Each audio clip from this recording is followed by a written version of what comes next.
Hey everybody, remember me? Billy Wildman. I'm back after a full year of being offline because of, around the first of last year, I should explain myself, we got hacked and it took us almost this entire year to recover everything, so it's been a very difficult time. But I'm back and just in time for the haunting season. It's October, and I'm going to pick up from last year's, which was also called due to a tragedy that happened in our family. But I'm back again, and I'm about to watch a good one tonight that I picked out off of my driving classics on my Roku set. This one I'm really excited about. It's from 1986, and it's called Deadtime Stories. It's a horror anthology about a grandfather who is apparently telling bedtime stories to his, 3 bedtime stories to his charges. And I did see the preview for this on YouTube, and it looks pretty awesome. I have to tell you that. It's just full of all that 80s goodness that I just love so much. And so I can't wait to check this thing out. So I'm going into it. It's right there on the screen, if you can see it. Yeah. So I'm going to just jump right into this thing, and you can watch my reaction as I go. And then I'll have a review for you as soon as the whole thing is over with. Okay, let's start Deadtime Stories. Hey, this movie's got Scott Valentine in it. I remember that actor from the 80s, a long time ago. I haven't seen him in anything in a long time. This must have been in one of his earlier works. Alright, now that was really cool. Having the hand turning the page turn into this scaly, monstrous looking hand. Now that I gotta say is pretty clever. Man, that one old lady has the creepiest set of eyes. Can you see these things? This is off to a pretty good start so far. I forgot, this is like Roku, so it's got little commercial breaks thrown in between, so yeah. But it looks like this guy is visiting a bunch of seductresses. I'm not sure what fairy tale this is supposed to be. Take the divine left hand. Huh. Okay, they just took the guy's hand. Nothing holy about that one. That was gross. Okay, well, it seems that my Roku channel, Drive-In Movies, is having some issues. It keeps having loading problems, so... Oh, the movie's back on.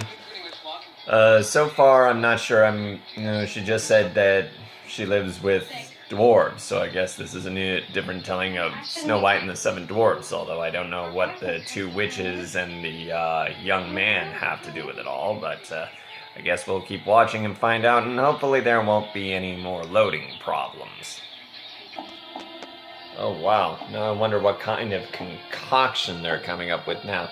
Looks like they formed a human heart in their little cauldron, and oh, they're putting it into a skeleton. What is this skeleton about to become? Well, clearly Hellraiser was not the first movie to utilize the whole human forming out of a skeleton trick. This movie did it like only a year before.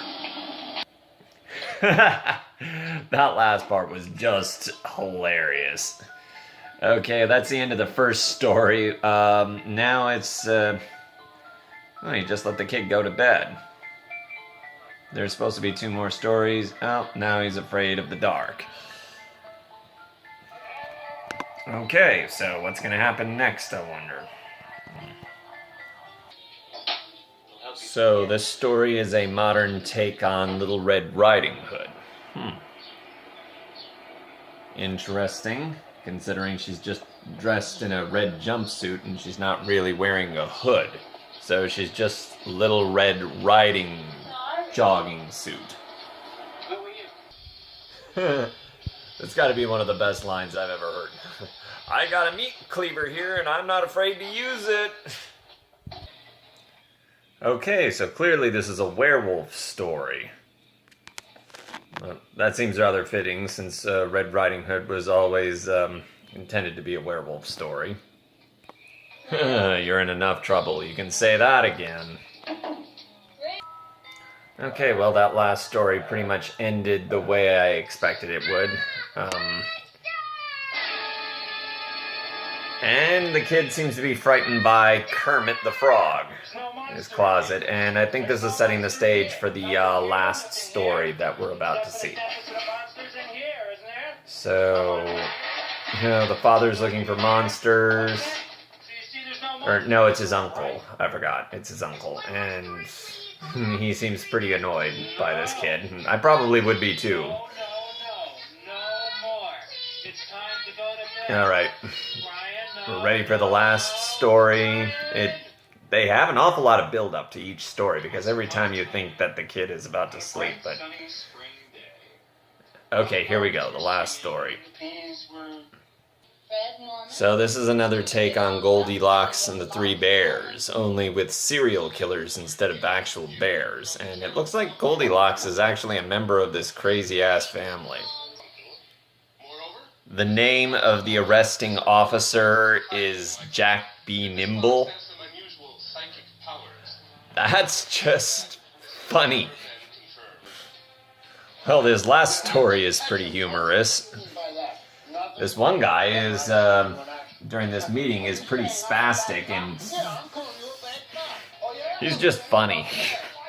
This thing is actually making me laugh a whole lot.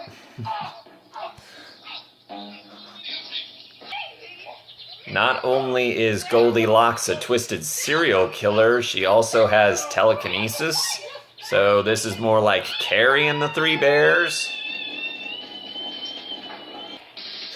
Okay, that last line was pretty funny. So, this has got to be the funniest story of the lot. The police are firing at an empty house because the bears decided their porridge was too hot and they decided instead of waiting for it to cool, they'd go out for pizza and well, now their waitress is choking on her gum. This is really weird. I don't know where this one's going. Okay, well, that was Deadtime Stories. Now, I gotta turn this off real fast. I knew that kid was gonna get eaten soon. Oh, looks like it stopped itself before the credits had a chance to finish. Okay, oh no, it's still retrieving. I'm just gonna stop it right here. Okay, now to review this thing. Boy, that was bad. I guess I could... yeah, that was a really bad movie. But I would definitely consider it one of those so bad it's good type of movies. Just a minute. I guess I should start off with the writing.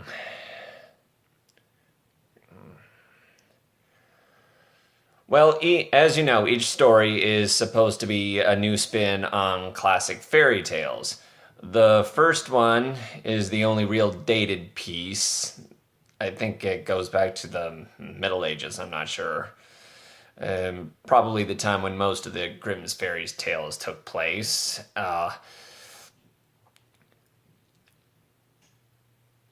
It was slow in developing, but it gave us some interesting things to look at, considering how grainy this movie really was. And the second one was a take on Little Red Riding Hood, and that was the one that was set in modern times. And that one was a little bit slower getting started, but once you got into it, it worked a little bit better. And then this last one was probably the more It was a modern day take on Goldilocks and the Three Bears, and it was trying to be more slapstick. And some of the stuff was not knee slappingly funny, but it was moderately funny. It gave me a couple of chuckles and smiles and what have you. Special effects in this thing were pretty decent for a low budget production. There was a lot of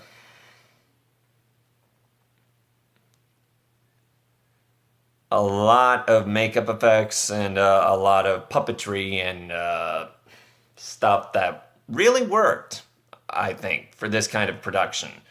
You usually don't expect a good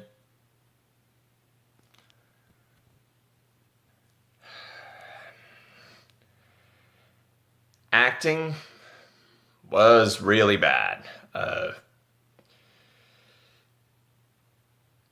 But these were non-professional actors, so I wasn't really expecting miracles. But it does add to the charm. Have I covered everything? Pretty much. Could I recommend Deadtime Stories? If you're a fan of really bad, cheesy movies, it's worth one look.